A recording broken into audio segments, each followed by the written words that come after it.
시청자 여러분 안녕하십니까? 오늘도 건강한 하루를 보내시기 바랍니다.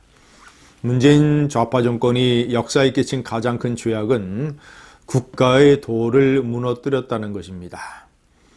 오늘은 박정희 대통령에 대한 추억으로 문재인 좌파 정권을 고발하겠습니다. 대표적으로 이번 총선 때 문재인의 바로 밑에 등잔 밑에 있었던 비서관들, 김의겸 청와대 대변인, 최강욱 공직기강 비서관, 두 사람 다 하자가 있어서 물러난 많은 국민들에게 분노를 자아내게 했던 이런 사람들이 버젓이 열린 민주당이라고 하는 편법을 통해서 국민을 조롱하면서 금배지를 달게 되는 상황. 이런 일은 박정희 대통령 시절이라면 상상도 할 수 없는 일이었습니다. 그때 무슨 일이 있었느냐?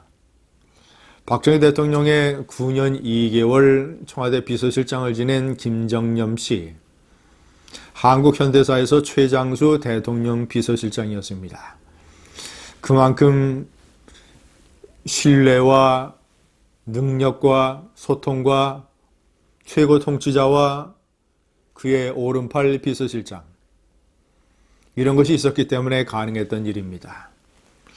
그런데 9년 2개월 비서실장으로 재직할 때 김정념 실장은 박정희 대통령으로부터 2번 커다란 꾸지람을 받은 적이 있습니다.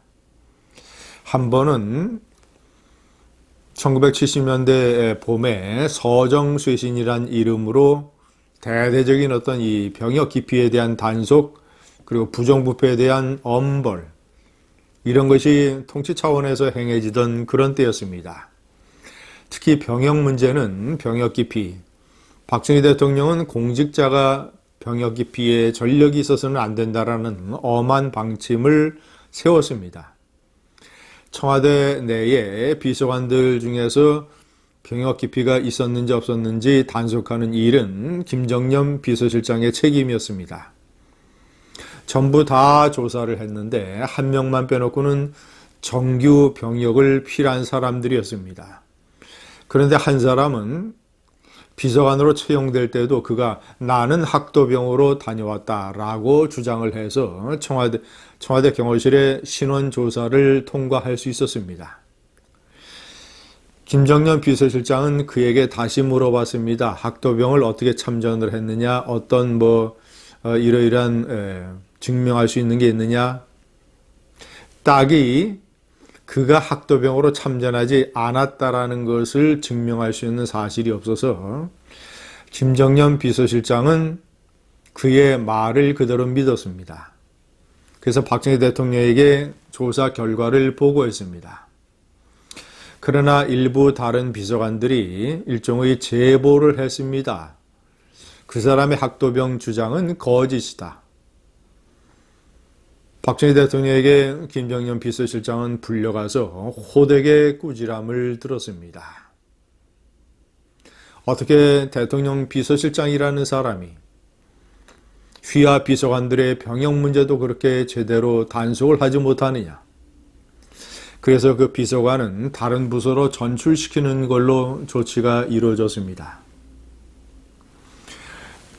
또 한 번의 커다란 꾸지람은 정인숙 사건 때였습니다.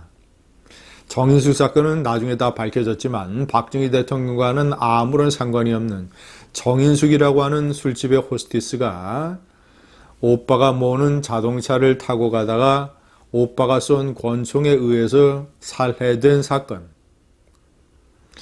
그 정인숙은 고급 요정의 얼굴 마담을 지낼 정도로 뛰어난 미모를 가지고 있었고 많은 정관계 인사들의 명단이 그의 수첩에서 발견되기도 했습니다. 세간에는 정인숙이 박정희 대통령의 여자라는 소문이 돌았습니다. 그래서 사랑은 눈물의 씨앗이라는 유명한 노래 유행가의 가사를 바꿔 불어서 박정희 대통령을 풍자하는 이런 소문이 돌기도 했습니다. 김정년 비서실장은 이거를 보고하지 않았습니다. 당연히 박정희 대통령과는 아무런 관계가 되는 일이 아니고 그저 시중에 그런 우스갯소리의 소문이 나도는 것이라고 판단을 해서 보고를 하지 않았습니다. 그러나 박정희 대통령은 다른 경로로 그런 뜬 소문이 돌고 있다는 걸 알았고 김정년 비서실장을 호출을 해서 정말이지 김정년 비서실장의 표현에 따르면 눈물이 쏙 나도록 호통을 쳤습니다. 비서실장이라는 사람이 대통령에 관해서 그런 터무니없는 뜬 소문이 돌고 있는데 이것을 왜 나에게 보고하지 않았느냐? 왜 당신만 알고 있었느냐? 이것이 두 차례 커다란 호통이자 꾸지람이었습니다. 자, 제가 이번에 명기한 대로 다른 비서관도 아니고 특히 공직기강을 다루는 청와대의 공직기강 비서관이 비서관 되기 전에 불법 혐의에 연루돼서 조국의 아들에게 허위 인턴 증명서를 발급을 해줘서 커다랗게 물의가 되고 기소가 된 사람이 청와대 공직기강 비서관 자리를 꿰차고 있는 것도 박정희 대통령 시절에는 상상도 할 수 없는 일이지만 그가 슬그머니 사표를 내서 열린민주당이라는 편법을 통해서 배지를 달겠다고 하는 국민을 조롱하는 행위, 버젓이 국회 앞에서 기자회견을 해서 마이크를 잡고 조국을 수호하고 검찰 개혁을 얘기하고 이런 정말이지 경천 동지할 일, 국가의 도가 물구나무 서는 일, 이런 일이 버젓이 문재인의 휘하에서 벌어지고 있습니다. 최강욱이가 금배지를 달겠다고 나와서도 대통령이란 사람이 당신은 이 청와대의 공직기강 비서관을 맡았던 사람이다. 물론 공직기강 비서관을 임명한 것도 문재인의 나태여 방관이여 잘못이지만 적어도 금배지를 달겠다고 나서는 것만큼은 대통령의 힘으로 막아야 되는 일을. 세 번째, 김우겸도 마찬가지입니다. 김우겸은 열린 우리 당의 일단 지역구 공천심사에서 탈락한 사람입니다. 그가 아무리 4억여 원을 기부를 해서 국민들의 환심을 사고 거짓으로 이런 액션을 하겠다고 해도 지역구 공천심사에서 탈락한 사람입니다. 그런 사람이 또 버젓이 편법을 통해서 비례대표 금배지를 달겠다고 나서는 이런 세상.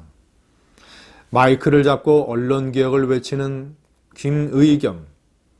최순실 사태 때 K스포츠재단 이사장을 맡았던 정동춘 박사, 스포츠의학 분야의 박사 학위를 받은 사람, 그 사람이 운영을 하는 운동기능회복센터를 마사지 센터라고 표현을 하고 그 사람이 최순실의 단골 마사지 센터 장이었다라고 표현을 해서 아주 선정적이고 선동적이며 이상한 제목을 달아서 최순실 사태에 부채질을 한 사람.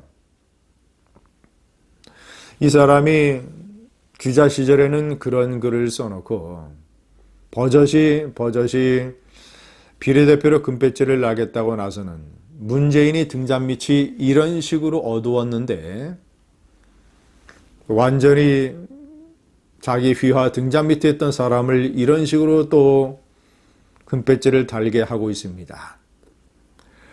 박정희 대통령 시절이었다면 대통령이 외국 방문 중에 대통령 비서실장이 선글라스를 끼고 군복을 입고 전방을 시찰하고 사단장을 지휘하고 장관들을 대동하고 이런 일은 상상도 할 수 없습니다. 노정민 대통령 비서실장이 의원회관에 신용카드 결제기를 갖다 놓고 시집을 판매하는 일, 그런 사람을 대통령 비서실장으로 임명하는 일, 이런 일은 있을 수 없습니다. 박정희 대통령의 서슬과 문재인의 나태였습니다. 다시 한번 박정희 대통령이 생각나는 그런 아침입니다. 감사합니다.